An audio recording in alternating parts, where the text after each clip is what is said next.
សូមជម្រាបលោកគ្រូអ្នកគ្រូជាអ្នកកម្មការជាទីគោរពសូមជម្រាបសួរលោកគ្រូអ្នកគ្រូមិត្តភ័ក្តិបងប្អូនសិស្សានុសិស្សទាំងអស់ជាទីគោរពនាងខ្ញុំសូមមកអានអត្ថបទមានចំណងជើងថាសិប្បកម្មថ្មកែវអំណានសិប្បកម្មថ្មកែវសិប្បកម្មជាកន្លែងផលិតកម្មធុនតូចសិប្បកម្មចម្លាក់ថ្មកែវ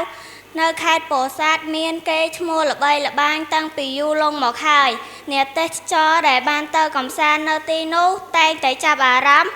និងស្ងើចសរសើរចំពោះស្នាដៃដ៏មានក្បូរក្បាច់រចនាល្អផូរផង់ជាមរតកដូនតាយើងនៅប្រទេសកម្ពុជាថ្មកែវភាគច្រើនមាននៅភ្នំតាសែភ្នំយ៉ានភ្នំស្ពង់ស្រកភ្នំក្រវាញ់នៃទឹកដីខេត្តពោធិ៍សាត់ថ្មកែវគឺជាប្រភេទថ្មធម្មជាតិម្យ៉ាងដែលមានពណ៌ចម្រុះភ្លឺរលោងអាចយកមកឆ្លាក់ធ្វើជារូបសំណាកផ្សេងៗដូចជាវត្ថុសិល្បៈវត្ថុអនុស្សាវរីយ៍វត្ថុជាទីសក្ការៈបានច្រើនបែបយ៉ាង